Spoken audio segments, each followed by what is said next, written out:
Hi, folks. Welcome to our Monday night broadcast. I'm Dynasty and one half of La Maison de Rouge here. As always, really great to be here and to see all of your words because I can't see your faces. So today I'm going to bring in Empress Jazmin Wu, and here we are. Hello. Hi. So today, again, we have Empress Jazmin Wu, who is a Chinese dominatrix. Pronouns are she, her.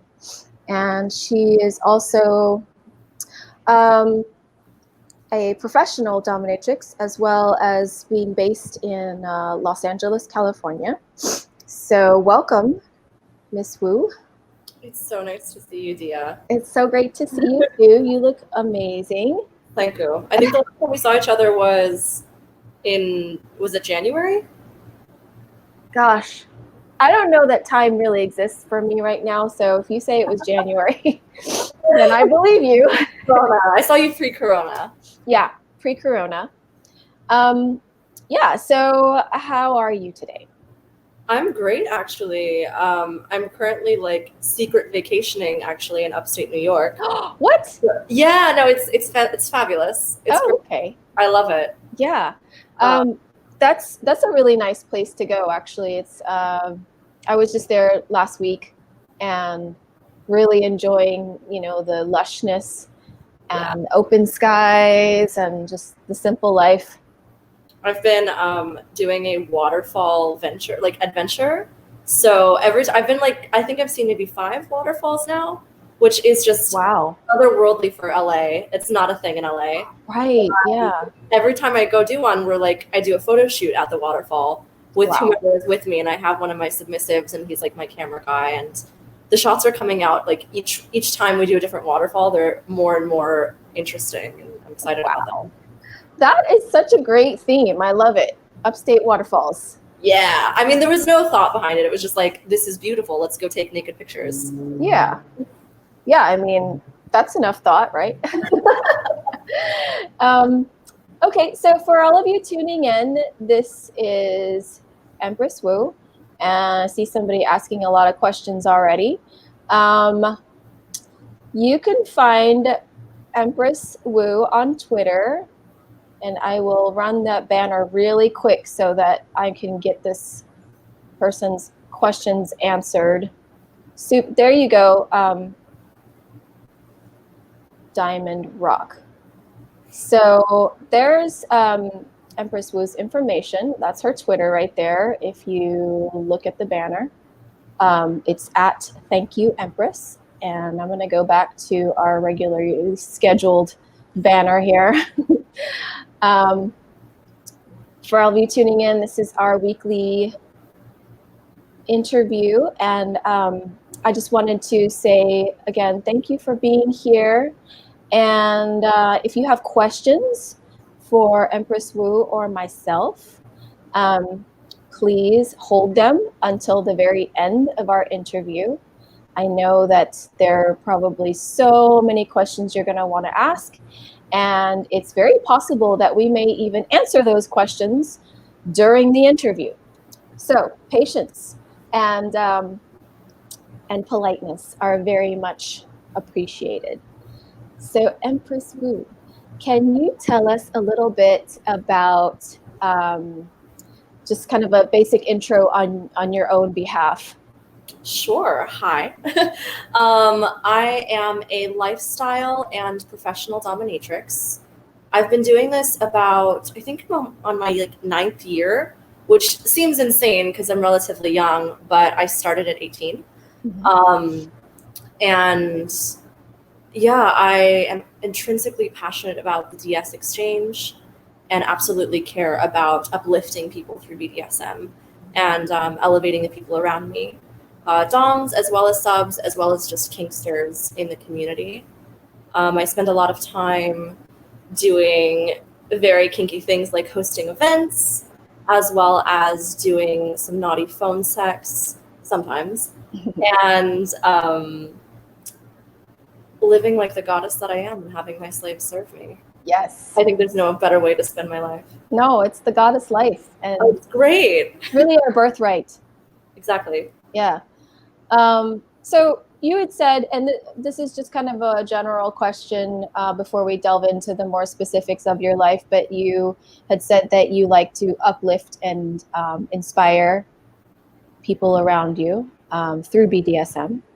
And there, I think, in some ways can be kind of like a seeming conflict of interest in the idea of uplifting through BDSM, because a lot of people see this as like restriction and discipline and I don't want to say oppression, but you know, like for some people who aren't necessarily into kink, BDSM can look kind of frightening.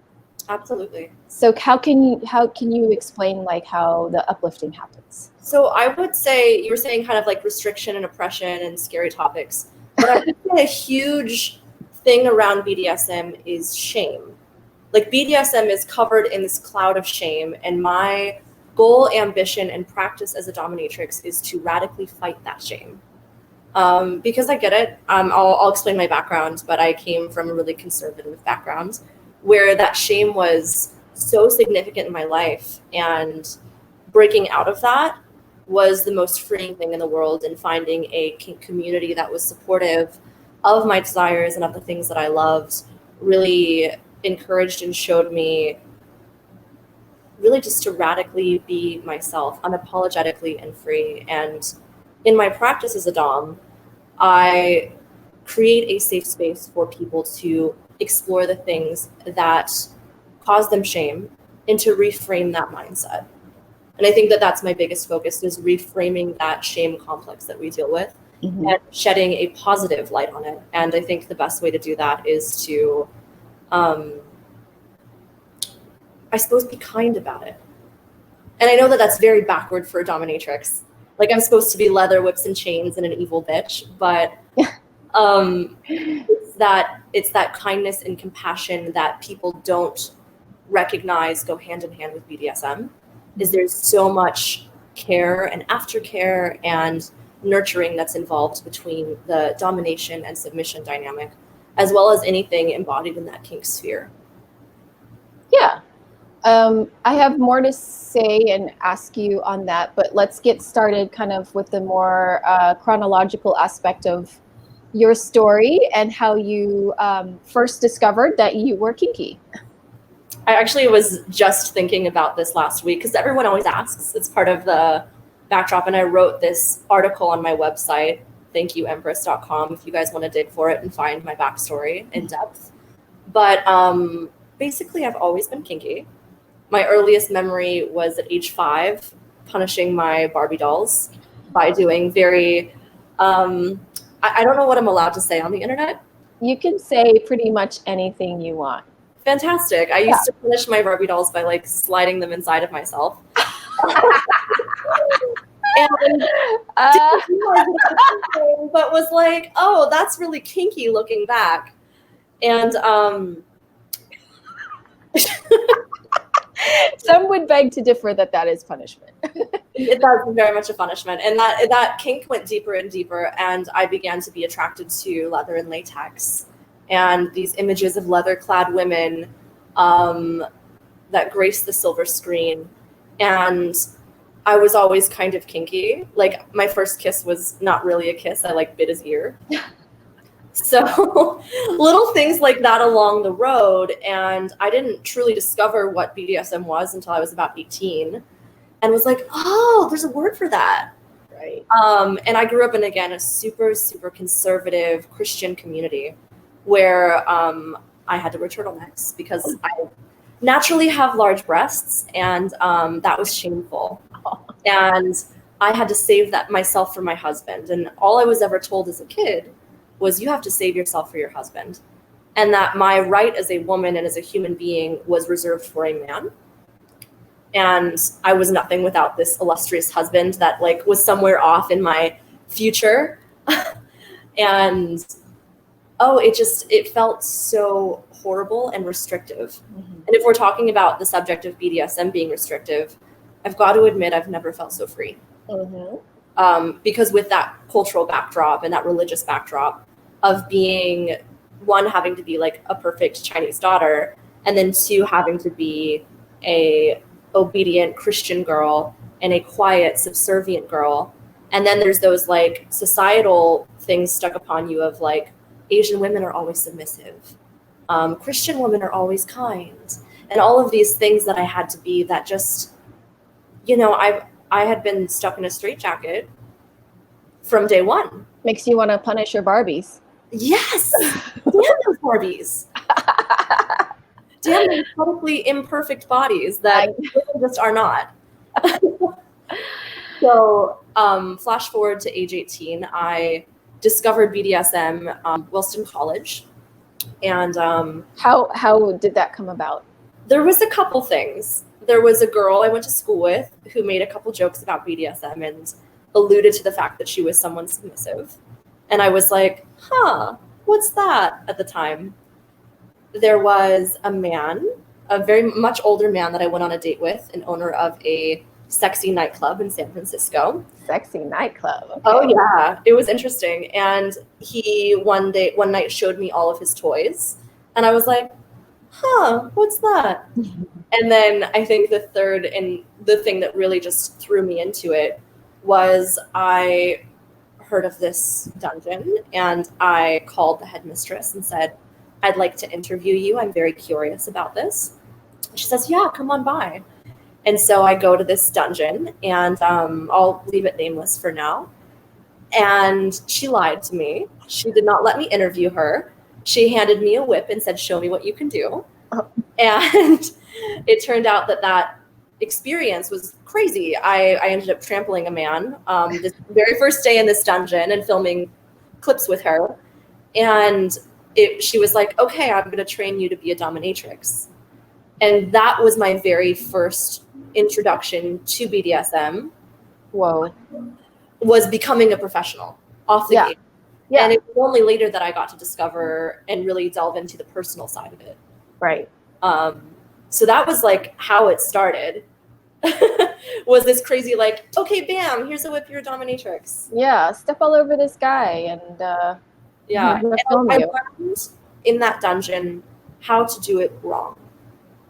You know, the skills are only part of this. Right. In fact, a very small part of this. Mm-hmm. It's more about the psychology and the emotional connection behind BDSM. Absolutely. I think that a lot of us come to it through a performative aspect. You know, we're doing these things, but we're not sure why we're doing it. Yes. And we know that this is how, you know, like this is how it needs to appear, and this is the script and everything, but it's not necessarily an empowering experience. Exactly. Right. So it's still intriguing, you know, like we still want to understand it, mm-hmm. which is why we delve a little deeper into the psychology and the interrelational aspect of it. And I think, you know, that the way that you came into BDSM through this like kind of shocking performance of a pro dom is also the way that that I came into it as well. Okay. Yeah, and so I totally relate to you and wanting to know deeper and having to like educate yourself in this regard. So I'm curious, like how that transitioned into, I guess, like your own thing. How did that evolve? I'm going to preface this by saying I'm still evolving and continually evolving. Mm-hmm. And there's an element of self-mastery when it comes to being a dominant. That it's a constant game of self-mastery and understanding deeper. But I spent about 6 months in that dungeon, mm-hmm. and learned how to do it wrong and learned that I really didn't like wearing a strap-on. Like, I remember the first time I did it, the headmistress literally put me in the strap-on. She like popped it on and she goes, "Get out there, kid," like slapped me on the ass and pointed where to go. And I had no idea what I was doing. Yeah, that's dangerous. It's very dangerous. And I absolutely was appalled and disgusted by it, but also like curious. Mm-hmm. And I left that dungeon about after 6 months of being there and moved to LA and started going to parties and started kind of exploring the community. I took on my first personal submissive, and I have a very deep fetish for service submission. That's my jam. Mm-hmm. Oh my goodness. I love it when a naked slave comes and cleans my kitchen. Or cleans anything, really. I mean, at one point, I think I had 5 at a time. I used to keep anywhere between 2 and 5. Now I'm slaveless up here. Oh no! Wait, but you have a slave that's doing the photos. I have a man toy that's doing the photos. Oh, a man toy. I have like an elevation of like subhuman creatures. So like the bottom is like slave, beta bitch who cleans the house, and then maybe the next one's like plaything, and then like up here is the illustrious bull, Mm-hmm. is also my submissive. Always, I'm always in charge. Of course. And it's I have this new fetish for turning vanilla men into slaves. It's my favorite. Guys come and be like I'll just meet them in a normal context. They're like, oh yeah, no, that's not for me. And I'm like, all right, fine. And then they get curious. And then like 2 months later, they're like, what can I do for you, Empress? I'm so happy to please you. And I'm like, that's right, bitch. I love it. It's just so natural. Like he's bull status. He's my favorite thing. Nice. It's the natural order of things. And people, like once they discover that it's accessible, it's like, okay, I think it's really fascinating that so many vanilla men actually have this desire to submit, and it's really it's sometimes it's not even like a DS thing. Sometimes it's just a willingness to be of service. Yes. And there's a need for most men. Like women are like listeners, but men are like, they want to fix things and take care of things. They're the doers. They're doers. And it's really funny is I've been on a dating site recently, and almost every male profile that I see, and I don't know if there's some algorithm in this, but a lot of these men say, I'm attracted to confident, strong women who know what they want. Okay. Like, you want a dom. Yeah. Obviously. Yeah. But it's like every man kind of wants a woman to reclaim her sexuality and reclaim who she is. And that's a major issue in our society, is that women aren't. And I think that's part of our role as sex workers, is to kind of like raise a flag and draw attention to this and say like, hey, wait a second, you can't reclaim your sexuality. You can't control who you are as a woman. So have you ever had, I guess, the back and forth of like losing your power and then reclaiming your power, especially in regard to your sexuality? Hell yeah. How did domination help with that? That's a great question. I think that it wasn't so much being a FemDom that helped with that. It was that knowing deep inside I was a FemDom, because since my adulthood, I'd been doing this. So it's like it's ingrained into my sexuality now.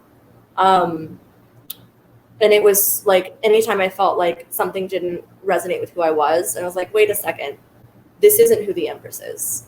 I'm going to step outside of this and be the person that I want to be. And I have this like, I have vision boards every year. I create a new one. Yes. I put them on my phone. I put them on my computer. And this year, each year has a word, a theme. And this year is ascend, is my theme. Oh, nice. And I have this continual goal, my vision boards, that I'm running toward. And I'm like continually looking at them like it's a target moving forward. And so part of reclaiming myself, or if like I ever feel like I'm off track, I'm always looking at this vision board saying, this is who you're supposed to be.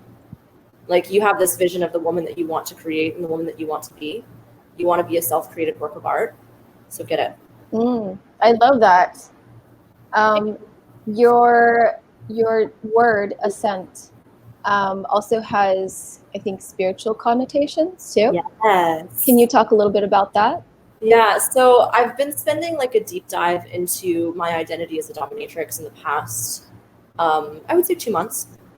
And I made this logo, which is a dragon and a phoenix encircling a flaming pearl of enlightenment. I'll put it on my Instagram or something later so you guys can see. Please do. And in ancient Chinese culture, like the flaming pearl of enlightenment is this thing that we chase after to have like pure enlightenment. And the dragon is always in search of this. And being a dominatrix is also part of like, it helps bring in like cultural, like reclaiming my culture, which is something I work with my slaves on. And it's like my sexual practice has kind of bloomed into being my spiritual practice as well, if that makes sense. And so as I've like reconsidered and like reconceptualized who I am as a dominatrix, my practice sexually and emotionally has grown so significantly. And I treat my dungeon, I treat my bedroom, I treat my house, and I treat my interactions with any person who serves me as a sacred space. Yes. It is a temple when you come serve me, because you are giving yourself to not so much me, but you're giving yourself in trust. You're giving up your power in trust to someone who's going to harness that and take you to the place that you need to go. Almost shamanistic in a way. Absolutely, but also in a way, I mean, that's definitely spiritual as well, because in past religions where, you know, temples were used, there were priestesses who were also essentially like sexual surrogates of the goddess energy.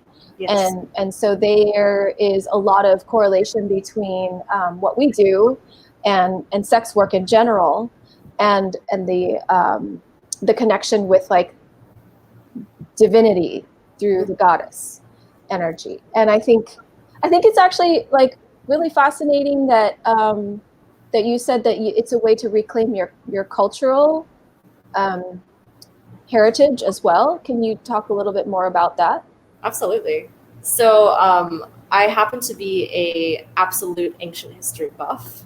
And absolutely love exploring cultural lore and ancient traditions and things like that. And, you know, being Asian, I'm very sure, acutely aware, we are extremely fetishized. Yes.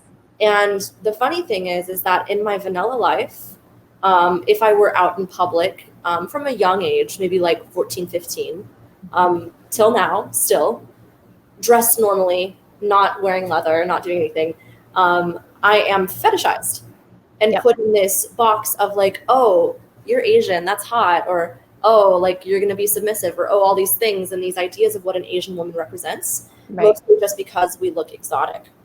And also because of what media has fed exactly people's minds. Exactly. Yeah. And part of reclaiming like that cultural identity and fighting that cultural identity is embodying the dominatrix I'm meant to be. Mm-hmm. Does that make sense? Absolutely.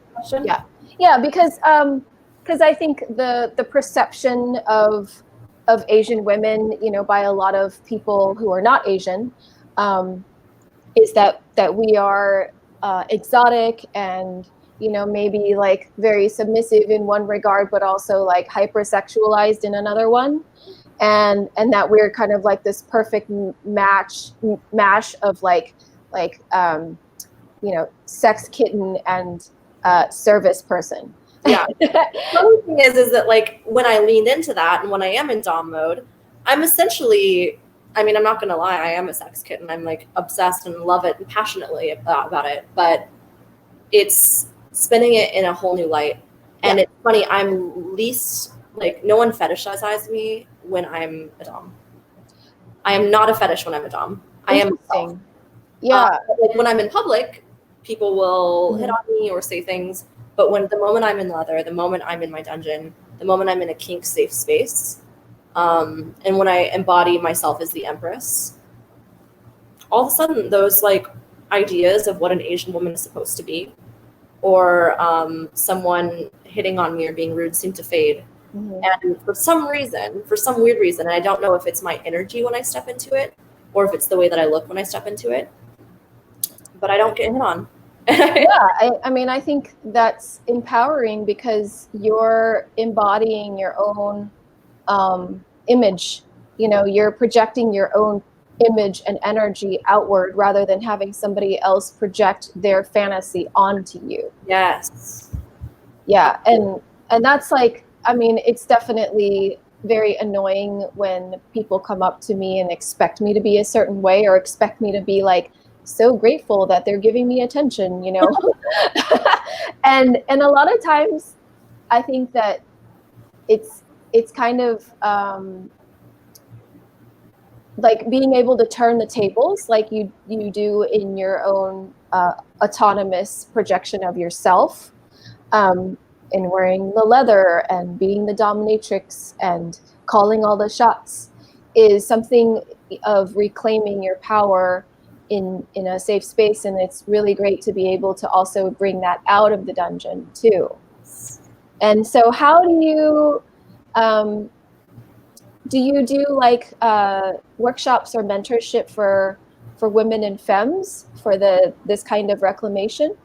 Yes, and I also like work with men and non-binary and trans, because I've mentioned like in the past is like I empower people, not just women.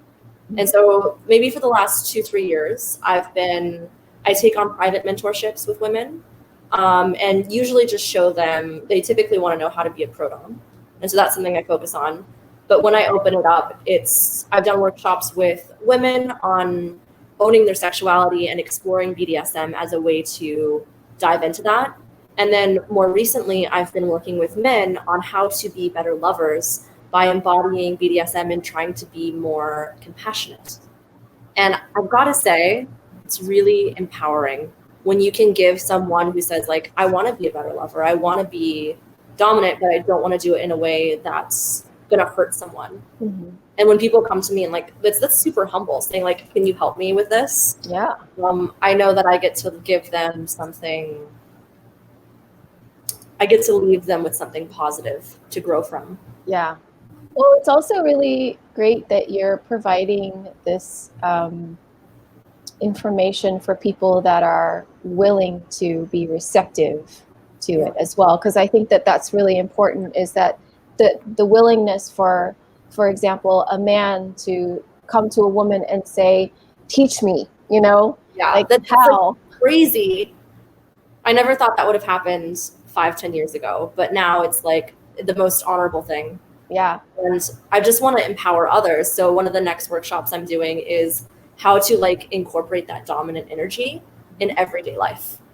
Yes. So it's more geared toward vanilla people, but taught by a dominatrix of how you can empower yourself. Yes. So is this something that you're doing in addition to, or instead of taking real-time sessions? So do you mean in terms of COVID or? Yeah. Right when this kind of started, right before I left LA, I saw all of my regular subs. And I've started doing sessions here and there, but very carefully and very maybe at a distance. And I do a lot of my sessions online. Okay. But the workshops have always been, I've like always been there, and the private trainings have always been there. It's just something that I want to start focusing on and growing in my practice. Okay. Owning slaves is great, and I love it. But yeah, empowering other people to reclaim their sexuality and, quite frankly, just feel in control of their lives and the way that they approach life, is super fulfilling. Do you feel like sexuality is kind of this blind spot that a lot of people have grown up not really addressing, and that it's a really, for me, it's kind of like a huge area of power? Absolutely. For me, like that's how I kind of have turned my sexual practice into a more sacred spiritual practice, because it is my area of power. It is like my strongest chi is my sexual chi, which to non sexual practitioners, that doesn't totally make sense. But there's this phrase called Catholic guilt or Victorian guilt, which the general populace of, I would say, the world has some sort of barrier on sex. Any religious figure has a wall up when it comes to sex and sexuality, and it's really just don't do it. Yeah. And because of that, people are scared of sex and think that it's something wrong and think that it's something dirty. Right. When I mean, it can be, but only if it's good. only if you're good, it can be. But in reality, it's a space to connect in a much deeper way. And I use sex as an encompassing term, but sex is not penetration. If I just want to be clear to the people watching, sex is so much more than that. Sex is more of, for me, just a connection. Anything in the sexual sphere, domination and submission, or really like anything that's in this box that we're not allowed to talk about is what I consider sex. I've heard it as an acronym of Sacred Energy Exchange, SEX. I love that. Yeah, I do too. Use that. That's fantastic. Use it. Because I agree with you. I think that sex is not just penetration, even though it does include penetration. And that it is so many things that we are oftentimes like afraid of or ashamed of, and definitely falls into a lot of like taboo kind of categories. But it really is shame that is kind of the enemy of sex. And like even that religious shame or non-religious shame makes people they feel so horrible about themselves. And sex is inherently human, just part of humanity. Yeah. That most of the world has closed their eyes to. Like, oh, I can't think about that. I can't think about that part of myself. That part of me is wrong. Right. Well, it's definitely, the impetus of procreation. But at the same time, it's also pleasure, which I think is our human birthright as well. And that pleasure doesn't have to necessarily include other people. It can be self-pleasure. But, having sex with yourself is still a form of sex. Yes. And so about that, like, pleasure is not just ejaculation or orgasm. Right. An all-encompassing idea of doing things that bring us joy. Yes. And it's pleasure, I think, is a broad of a definition as sex too. So how do you weave in pleasure to all of this? I mean, I weave in pleasure to my everyday life. I often say that like I'm undisciplined and like I live in pleasure and try to do something that brings me joy every day. What do you mean by weaving in pleasure to this? What is it? To your teachings. Oh, okay. I would say just honoring the self. I teach people to kind of like the best way to honor other people and be respectful to other people is to honor yourself as well. And this is a huge issue for women is women are inherently submissive. We're taught to be receivers. We're taught to be pleasing. And that's a huge thing is most women are brought up to be, to make other people happy and make other people comfortable and adjust themselves to better fit other people's needs. There's been studies done on just how pleasing women are. And like that women actually run statistically earlier than men. They're more on time than men because they don't want to be displeasing. And so part of like my teaching is kind of by reclaiming your power and talking about what your needs are and being aware of like who you are as a person and who you are sexually is like, I don't have to be pleasing to everyone. Right. Or I have to also be pleasing to myself because that's my number one, person that I need to please. I'm stuck with myself for the rest of my life. So I feel like be okay with myself. And also connecting to your own pleasure, I think is a component of power as well. That way you're able to communicate, to other people how to please you.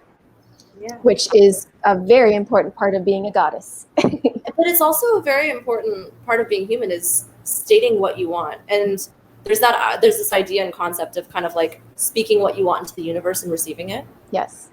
And as I continue doing that, as I like start refining my practice and saying like, this is what I want.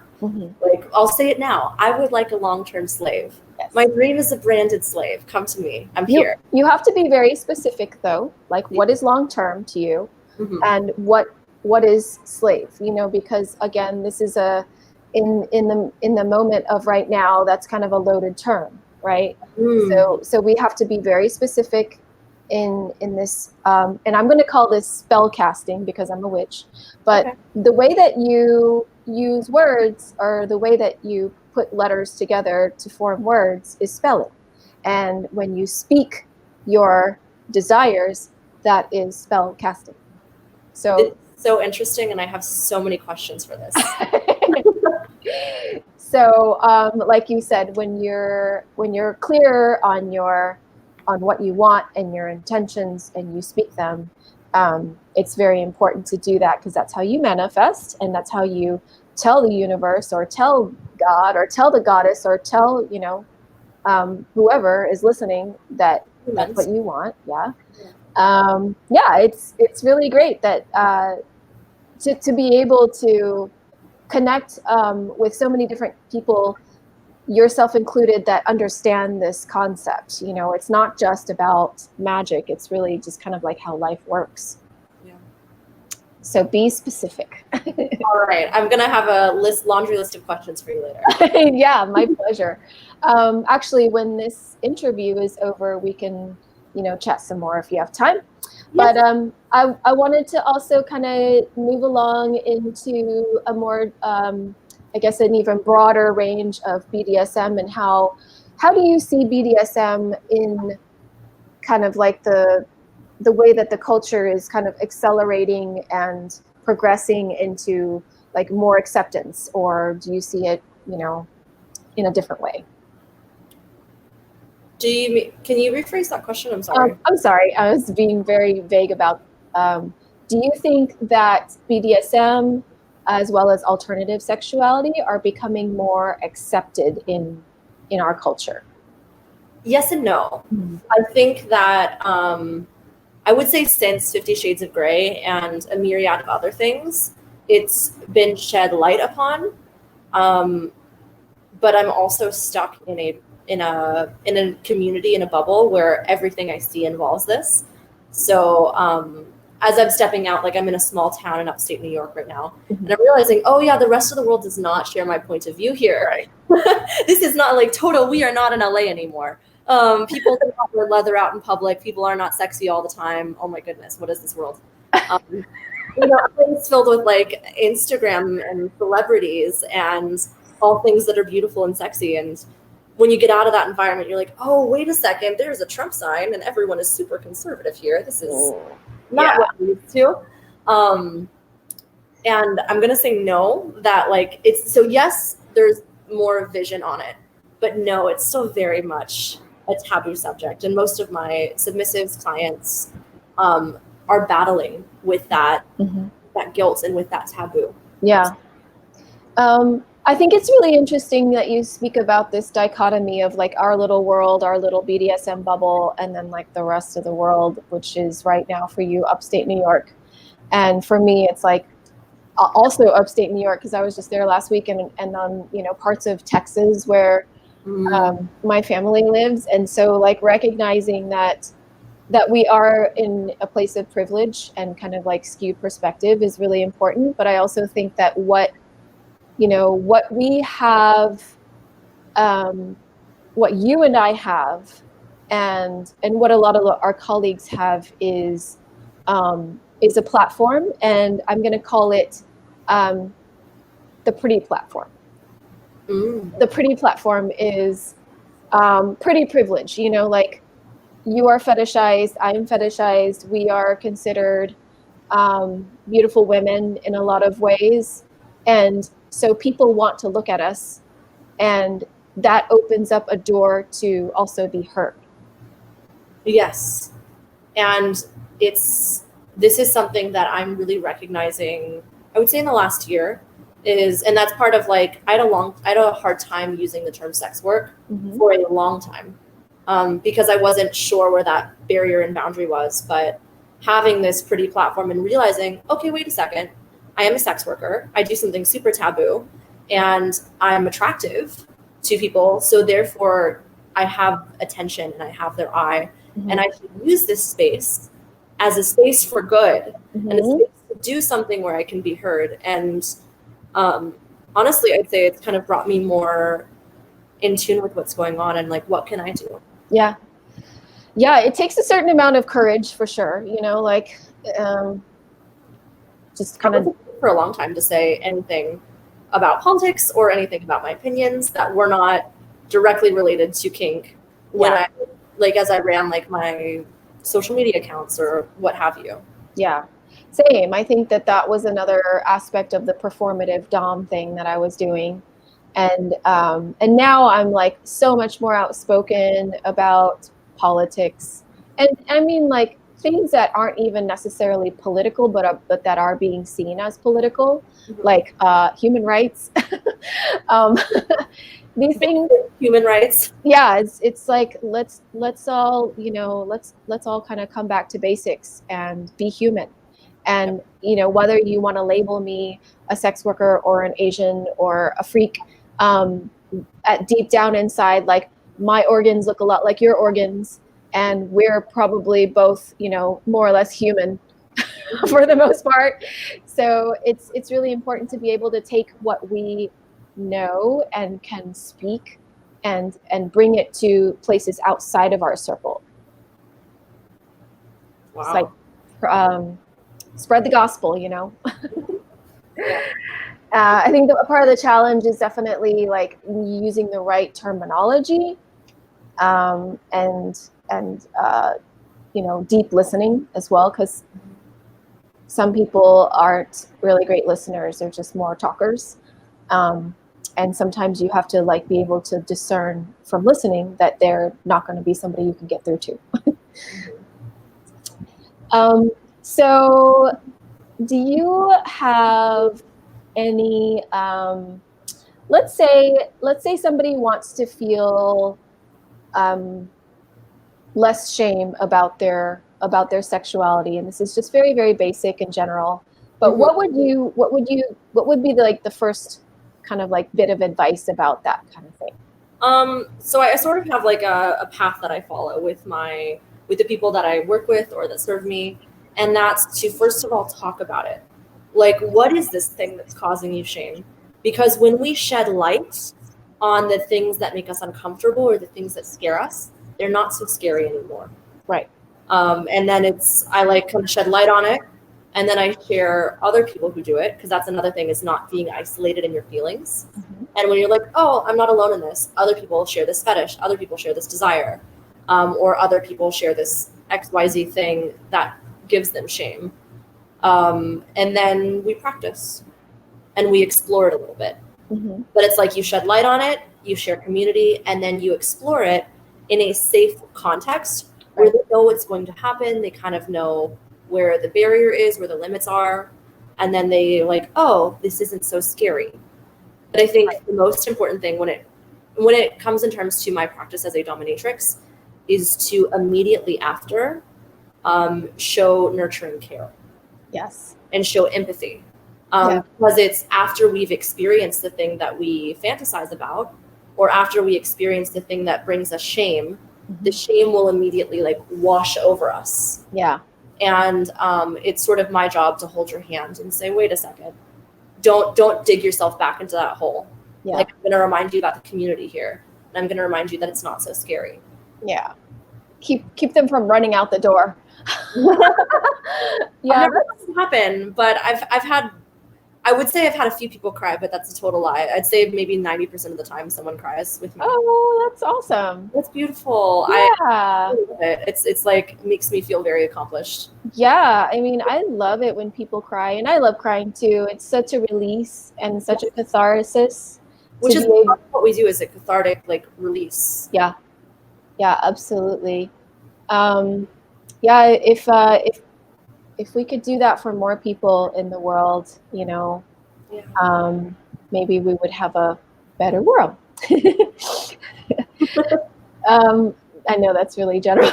I mean, maybe we could just like remove the stick up everyone's butts. That's really Come into our safe space and we will gently dislodge that stick out of your ass. We'll use plenty of lube and deep breathing. It'll be all good. Don't cry, Susan. Don't cry. Oh my goodness. Oh, it's so good. Oh yeah. Can you think about this is kind of like a lighthearted question.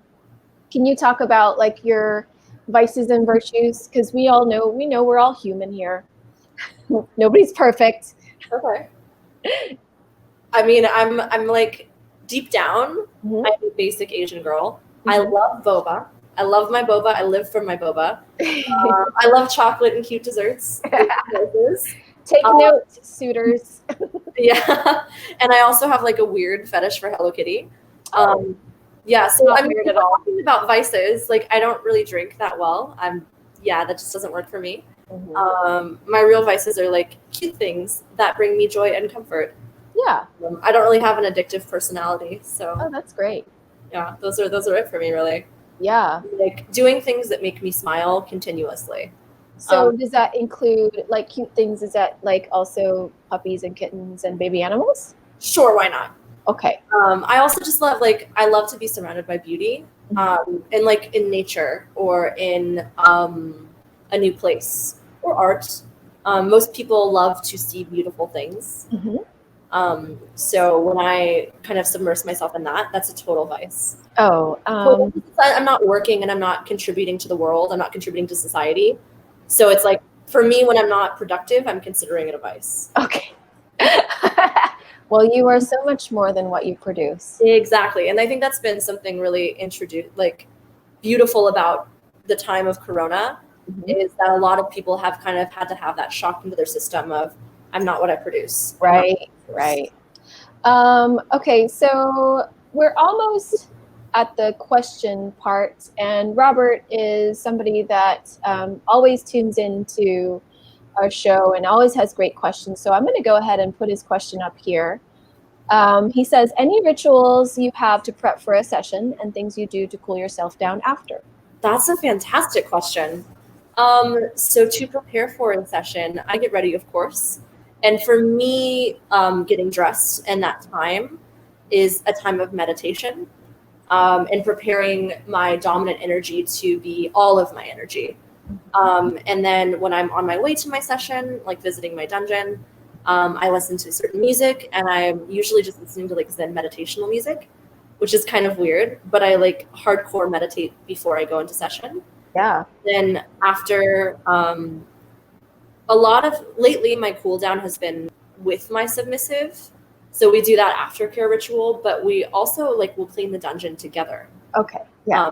And that's sort of, I've had a couple people tell me that they like that almost more than everything else. It's because they feel like they're helping me. Yeah. It's surprising. I love that. I love doing that too, because in the former, commercial dungeon where I worked, that was not allowed. That was absolutely never ever allowed, because we had to treat every submissive as a guest. Yes. And now, I'm not in the commercial dungeon anymore, and I really love having help with the cleaning process, because it's like a different way to connect, but it's still that dynamic is still there. And then I'm gonna say that the dynamic is always there. Yeah. I am a naturally dominant woman. It's always there, but they get to see it all of a sudden in a little bit lighter of a light. Yes. Once all the pain and torment is done, then they're like, oh, she's a real human. Them being reminded that I'm a real human, puts them in a little bit more check. Yeah, that's great. And then so another question that Robert has is, one piece of advice you would give to your younger Dom self first starting out? Oh, I wish I pursued a mentor sooner. I've seen a couple mentors in my time. I feel like there's never, you should always have a mentor at some point in life. I wish I got one sooner. That would have really helped me define my practice. Yeah. I think that's guidance is super important, because it's such a wide open kind of craft, you know? Yeah, there's no college degree for this. No. There's no school. So yeah. There's no central doctrine. yeah. This is the ways of the dominatrix practice this. There's just the idea of this like woman in latex. Right. And that's all like a newbie has of this. Yeah. I think that's what this is. Yeah, and there's all these like movies and books, and how do you find yourself in that, you know? Yeah, because that's not anyone. That's a idea. Yeah, it's an idea. Lots of ideas. Let's see. We've got a question here. Any advice for a newbie on how to find a dom? Oh, hello. I know you. Oh, yay. Yeah, actually, I think this is a gift from this person. Thank you. Oh, so nice. I would say pursue the doms that you think are interesting and exciting, and contact them directly in their channels of how they want to be contacted. I think that's the best way to find a dom. If not that, then reach out into the kink community. Yeah, it depends. I have to add to that. I definitely agree with what you said. That if you're looking for a professional dominatrix, they will most likely have some sort of internet presence, whether it be Twitter account or website or, you know, whatever, or a listing. And if you're looking for a lifestyle dom, then I would probably go to FetLife. Yeah. It just depends on what kind of experience you're looking for. Do know that professional doms are very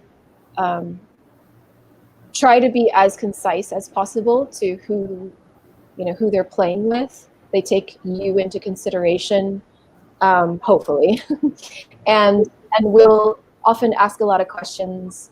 But with lifestyle, you kind of have to find, somebody that's willing and able to do what you want to do. And, there has to be maybe like a few more pieces in place. Yeah. See, I used to kind of push FetLife and say, try FetLife. Mm-hmm. And I don't push that so much anymore because you don't always find that on FetLife. Mm-hmm. And for someone who's new, I almost always say, you know what, try a professional. Try someone that you like believe in their platform and that you followed, because they're going to have a different, like an experience that's like, oh, this isn't so bad. Where a lot of subs who've come to me out of lifestyle have said, I've had X, Y, Z, and this laundry list of horrible experiences who have taken advantage of me in ways I wasn't open to. Right. And that was through FetLife. Yeah, because there's not really like another platform for finding people. No, there isn't. There's a lot of platforms that try. But there's Color Me or Color Space or something like that. Oh, yeah. I was on there like years ago. I never really explored that. On these platforms because, again, I'm lifestyle as well. And I have a harder time finding subs there. Just like subs have a harder time finding doms in the lifestyle, like on the internet, than they do in person. And so when Corona is not a thing, I always advise just going to events. And you can find those on FetLife. Mm-hmm. But there's also a lot of digital events now that you can find on FetLife to interact with people who believe in your same ideas. Yeah. And if you're looking for a professional, be prepared to pay for any interaction beyond just a simple like inquiry. Most professionals are accessible through some form of like phone sex or just phone, or texting, or like an OnlyFans type of thing where you can actually send messages back and forth as well. So that's another way to kind of like get a taste of what the person is like before you decide to have a full-on face-to-face session. Okay, any more questions? We're going to go ahead and open up the floor for questions. And while your thing got canceled, so okay, so Robert's back. Robert, feel free to ask more questions. But while we're waiting for more questions to come, I like to, and this is kind of a new thing, so I hope I don't take you off guard, but I'm curious about your astrological signs. So your sun, and if you know your moon and rising. Oh, so I know I am a Cancer. Ah, okay. I do not know anything else. Okay. We at our pro dom dinner. I think we were talking about this, and I was like, "That's interesting. I don't know what that is." I think I looked it up at one point, but then wasn't entirely sure. I follow a little bit more closely, more Chinese numerology. Oh, okay. But also not that close, not that great. I know. That's okay. So, Chinese numerology, is that not I Ching? It is. Okay. There's also like other sects of it that are pretty interesting. Okay. And I would love to plug. There's this. Oh man, it's escaping me at the moment. There's this site that's amazing. That really helps with that, and I'm totally forgetting it. Well, if you can remember it for me later, just I will. send it on over. It's great. What is it called? Well, it's gonna drive me crazy. It's a great site. I will send it to you. I know the guy who started it, and it's fantastic. Awesome. Let's see. I think Robert just sent a question. Sure did. What is it about a true service sub that is such a turn on, big desire for you? I just smile when I hear the term service sub. Because a service sub isn't so much focused on a specific act or play. Their entire fetish, if you want to say that, is making you happy. Yeah. And that, to me, is when we can take out like the actual elements of kink and we can just say, let's focus on this dynamic. That's when it's beautiful and we can meet in the middle and really explore so much. Plus, I just like it when a man makes my life easier. That's nice. Yeah. I definitely agree with you on that too. It's it like service is so many different things, you know, and I think a true service sub doesn't demand anything in return because the service is, you know, the thrill or the kink or the whatever, the arousal, and if you are a service sub and you're providing service to somebody, it's a natural flow of energy that they would reciprocate and reward you in some way as well. And it's not something that's like, you know, it doesn't have to be like 50-50 reciprocity. It's that it's like showing appreciation for your service. Yeah. And I always think the flow is so natural. What's that? And when it's a service dynamic between like dom and sub, I found that maybe that's just the way I have it. Is what is that?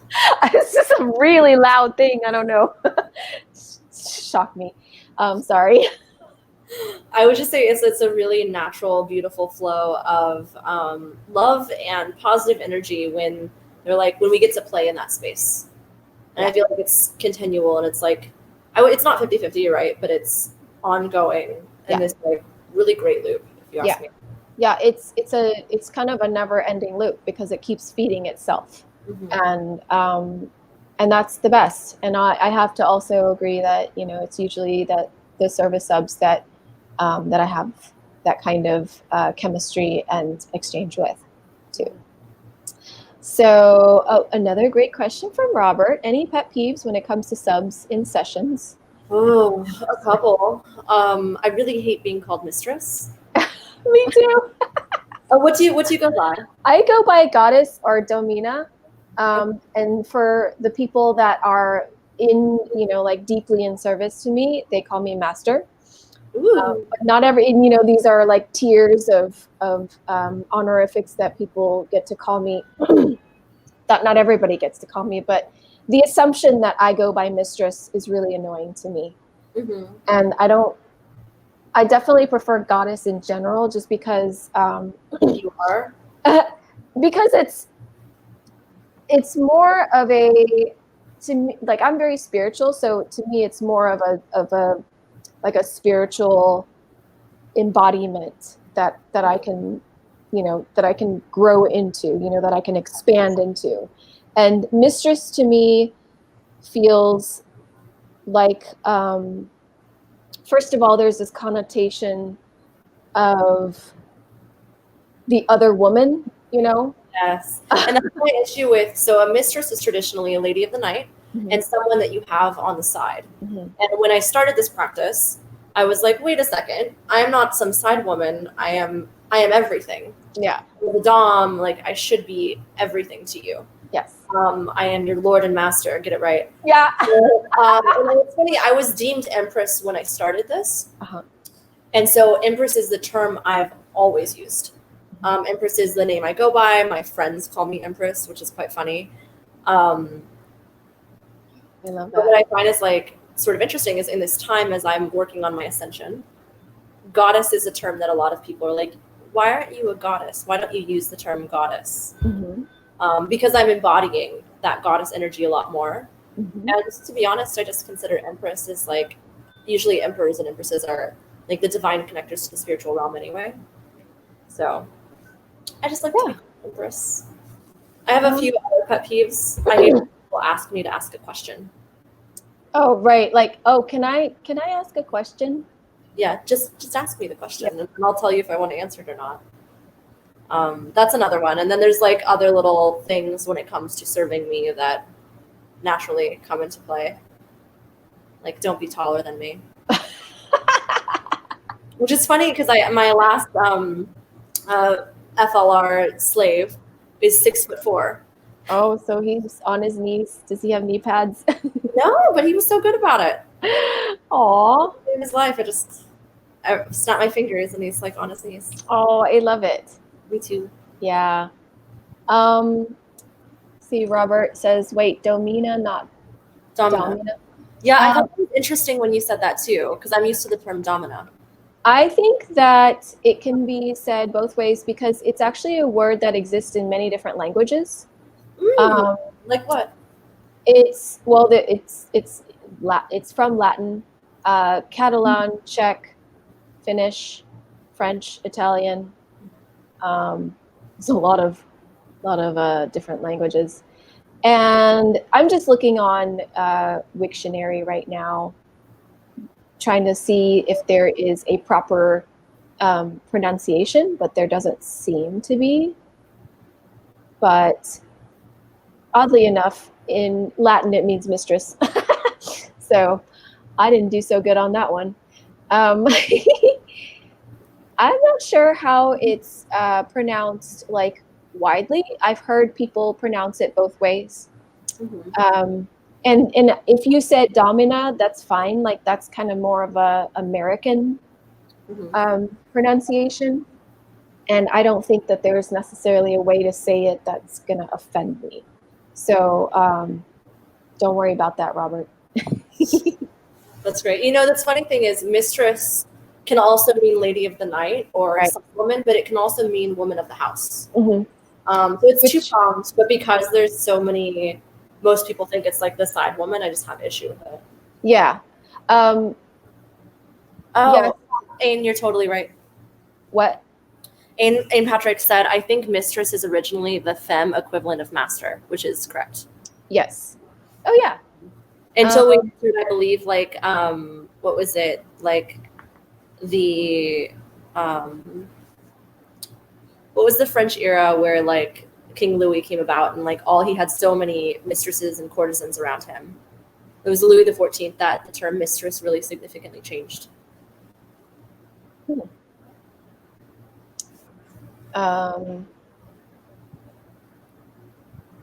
Yeah, I think also mistress has a lot of different definitions, and domina has a fewer. Okay. So it's also it works with my name because it's an alliteration. There's like, you know, Domina, Dia, Dynasty, so there's like 3 Ds. You got triple Ds. Yeah. It does now hold the connotations of other women. Yes, it does. Yeah. But not so much Empress or Domina. Which mean everything. Right. I like the traditional term of like mistress, which was lady of the house. That was a cool one. Yeah. Yeah. Mistress of the house. Yeah. Yeah. Or when people say my lady and mistress. That's cute. But the way people say it now, I don't know. When a sub is like, yes, mistress, it's a frequent habit of I'm going to beat you until you don't say yes, mistress. And it's so funny because I'll have like subs come and serve me, and they know that when they come in and they get on their knees and they make that very clear. And if they're not into pain, I don't care because I made this one thing very clear. Mm-hmm. So it's usually like you get a beat down until you get it right. It's the rule of the house. It's pretty simple too. So that's the rule. Okay. Robert asked what brought about the idea for these classes to help people.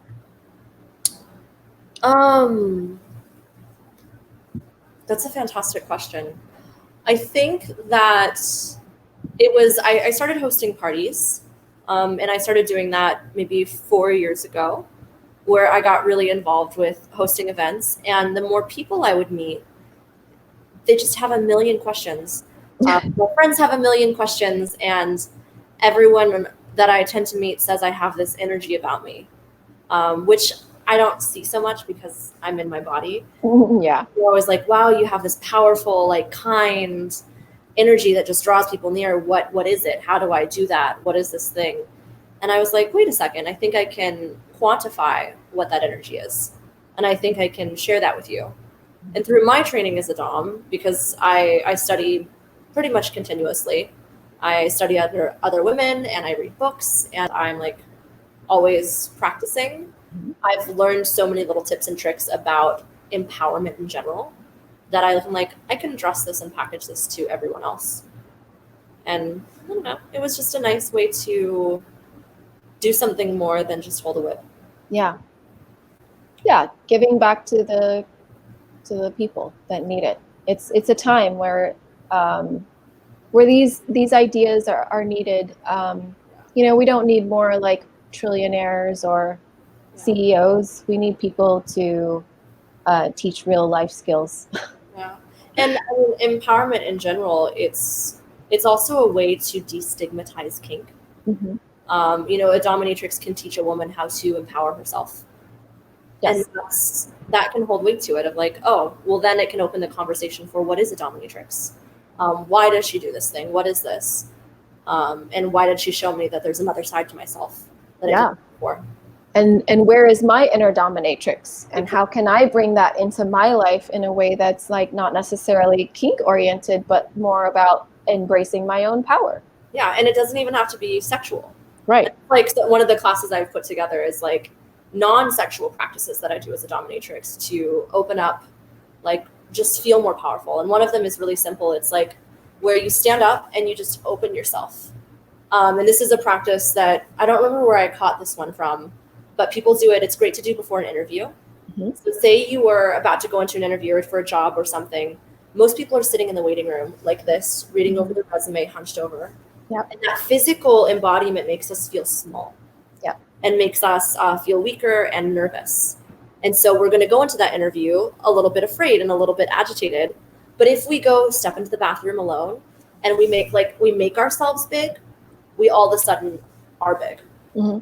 When we go into that space. Yeah.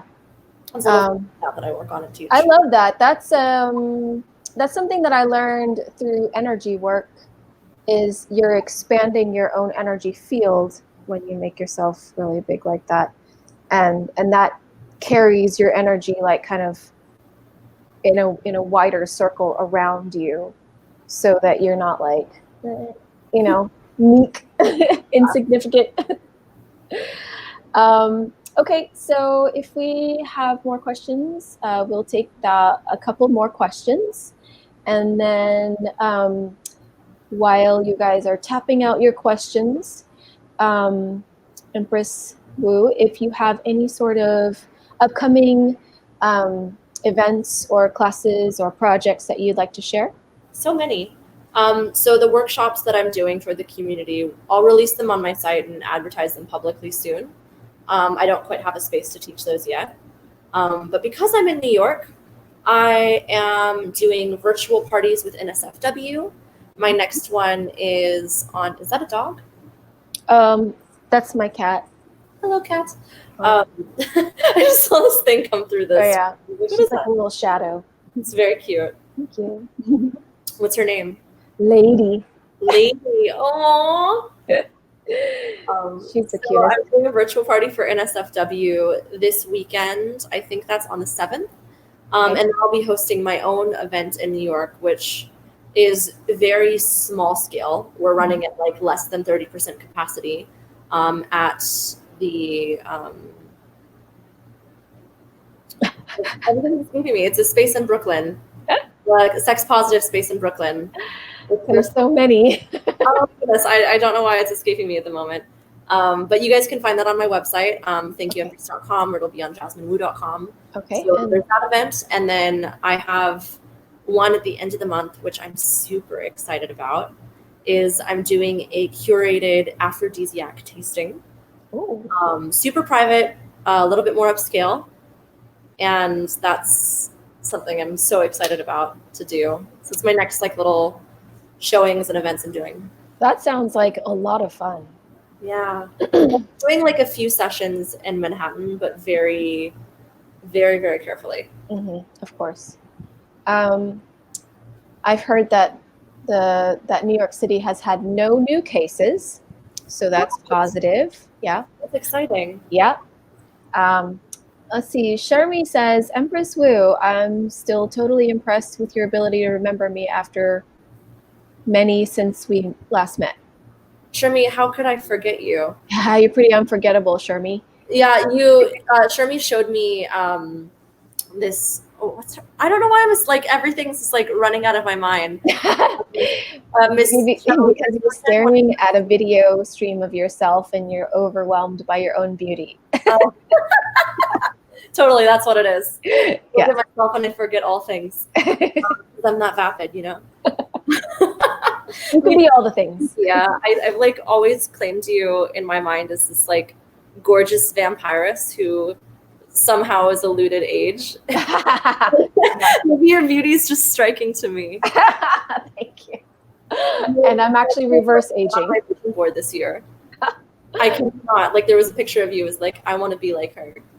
Aw, thank you. I don't want to like give away all my fangirl cards yet, but. Oh, well, Sharmi, thanks for your comment.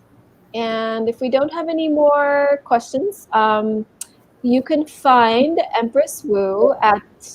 So I have down here scrolling all of the information that you will be able to find her through, which is jasminwu.com, Instagram, thank you Empress with a period between the words, Twitter, thank you Empress with no periods. And for reservations, thankyouempress.com. And let's see, do you have any last words that you would like to say to our audience? Love yourselves and do not be afraid to explore the things that make you a little bit nervous or might bring you a sense of shame. Shed light on your shame and let's explore together. If you want to get in contact with me, there are my sites below. Jazmin Wu has all of my listing and bookings, and if you want to text me, call me, or anything is there. And then Thank You Empress is more about me. It has my blog and all the pictures I take. Oh, cool. Okay. So Robert says, thank you. And then Ain also says, sending love and light. Thank you, Ain. Thank you, Ain. And my last thing to say is I just want to thank all of you guys for always showing up and being such wonderful audiences on these Periscope broadcasts and asking such great questions. And if you enjoy these broadcasts and you love us, you have an opportunity to support us on our Patreon. You can just go to patreon.com/La Maison de Rouge. And there are several tiers to support us. If you just want to make a tiny donation, or if you want to do a monthly subscription where you get to have one-on-one private chats with us, with Lucy and myself, please consider that as a treat for everybody. So I'm going to end this broadcast now. I thank all of you guys for tuning in and for being so delightful and thoughtful. And thank you, Empress Wu, for being your lovely, intelligent, scintillating, voluptuous self. Thank you. And we will see you next Monday. Bye, everybody. Bye.